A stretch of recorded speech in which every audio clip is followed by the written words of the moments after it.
Hello there. I'm going to be looking at my laptop because I've got some notes. We talk about the BBC and sorry, it's a remote control. I'm sitting on it. Why it must be defunded and just disappear and be gone. It's gone way past reform. It's just dead. Surely it's got to die.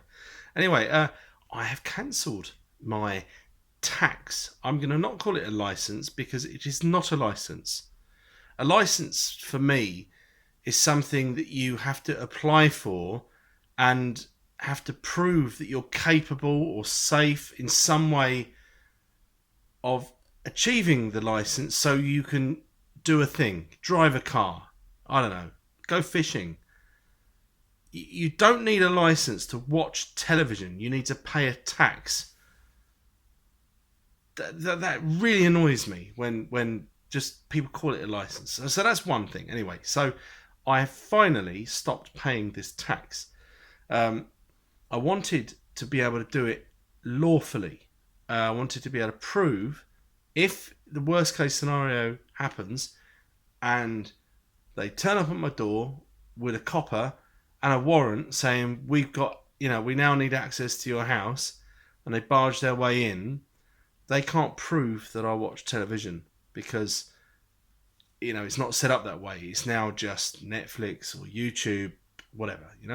So that's good. I'm glad I've managed to do that. The final stage, because I've been wanting to do this for a long time, was my lady. I had to wean her off of the BBC. So she watches things on television, but there's nothing we can't watch on catch up other than anything produced by the BBC. And really, the last thing for her was EastEnders, and I've unindoctrinated her on it. But I think also this lockdown has helped with that because there's been less of it, and that's all it takes. I used to be addicted to watching EastEnders. It's one of those weird, it's, you usually get soaps like Dallas used to be in the 80s, where you'd have a series. It would run for 6, 8, 10, whatever episodes, like Peaky Blinders or Breaking Bad. You have a little run of a season and then it'd finish. But EastEnders is just every week, never ending. And it's just, it's really hard to break that habit. Anyway, so finally done that. I'm very grateful.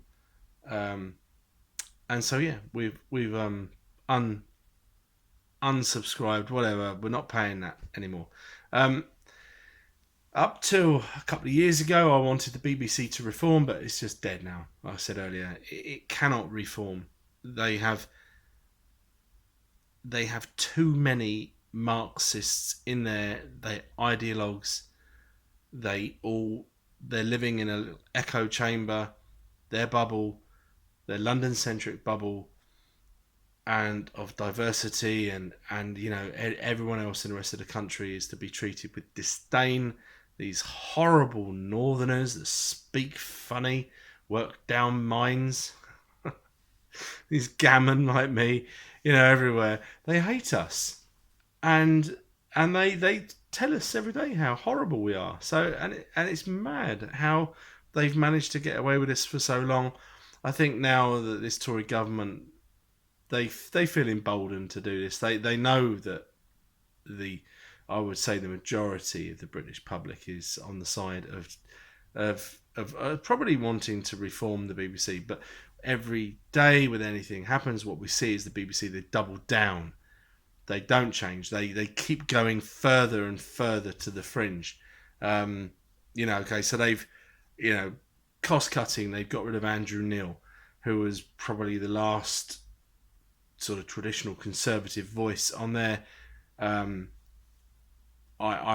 never watched the BBC, but I'll watch clips that go on YouTube, and I always thought he was very fair.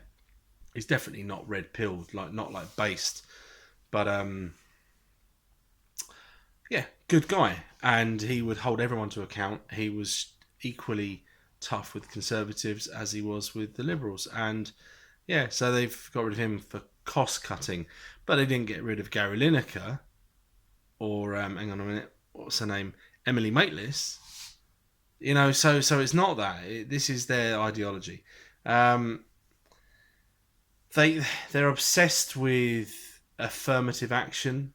What them people might call positive discrimination, and for me, just get rid of the word positive, and also get rid of the word reverse when you're talking about sexism, racism. There is just discrimination, there is sexism, and there is racism. That's it. And so if you are deliberately denying, even sometimes say, do not even apply if you're white. I mean, it is disgusting to do that to a country that is still sort of 85% white people. It is absolutely abhorrent. It's twisted and it's evil, really. But they seem absolutely fine with it. They don't see that there's a problem with it. I was watching a Sargon thing the other day, and it's apparently, according to this live stream, 400 transgender people employed at the BBC.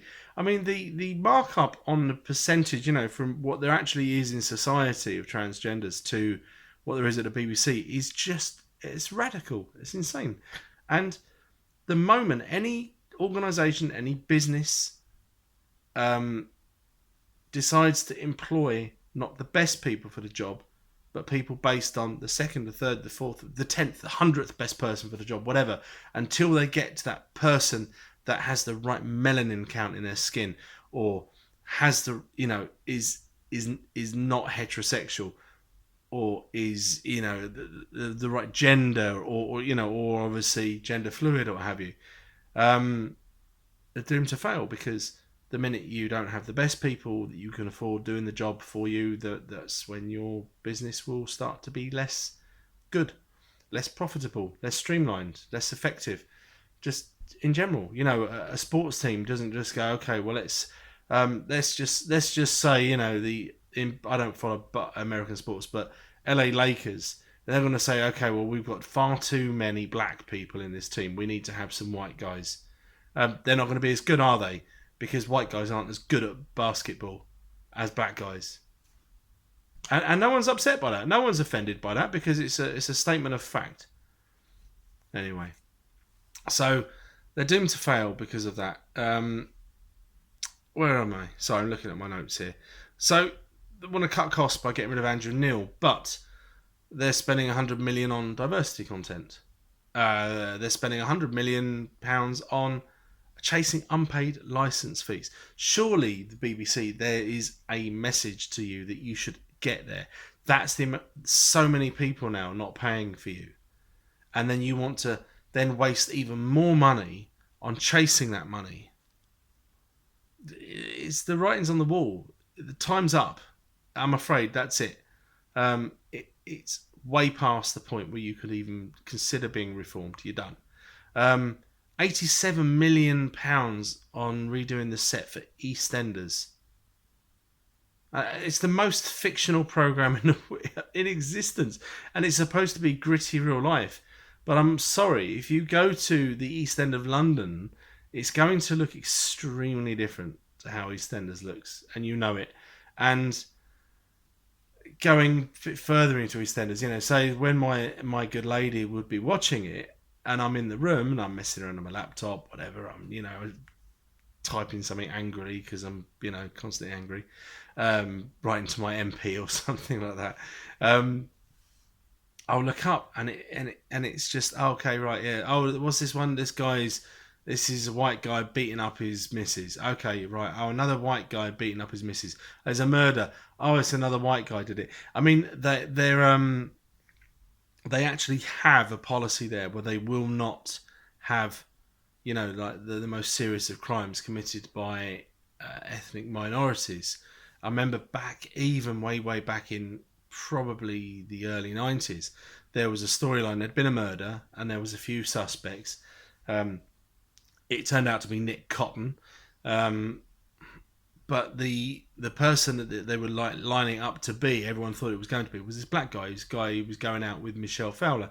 And I remember, it's back when I used to read newspapers, And I read an article and it said the BBC has a policy where they will not have a black person be responsible for like a murder or something like that. That was back like 30 odd years ago. And it's just gotten worse. It feels like when it's on, there's not a single relationship on there, new relationship, that's not mixed race, or someone just doesn't decide to be lesbian over. Oh, do you know what? Actually, I'm going to be lesbian now. It's so woke. It's ridiculous. It doesn't reflect real life. And last year they had this celebration, big street carnival party for Pride, and I was just thinking, are you sure? All over the East End of London, where there's mosques everywhere, that they will be openly celebrating homosexuality? I'm not so sure, the BBC. I don't think that's actually likely. But who do we know? I mean, everyone who works at the BBC, especially the journalists, they're obsessed by Twitter, another soon-to-be dead company. And like I say, I want the battlefield to be strewn with corpses of woke corporations. Twitter, the BBC, let's get some more in there. Not YouTube, not yet, because obviously I'm still hanging in there for YouTube to do all right, but I think it's done. So yeah, that's pretty much it really. Something else, sorry, a little minor detail that I forgot to mention. There's a chap who used to wear white tracksuits, smoke big cigars, go now zen. Yeah, Jimmy Savile, one of the most evil men in British history, was protected by them. They knew he was raping children. They knew he was having sex with disabled children, corpses in hospitals, and they protected him, and they threatened anyone that would possibly speak out against him. That's the organisation, is it? That's the fair organisation that we're supposed to know and love. I'm afraid the BBC, as it used to be, is dead. It's dead man walking, and good. I'm glad. I will open a bottle of some sparkling English wine the day that it is officially done. Anyway, that's it. See you soon. Bye.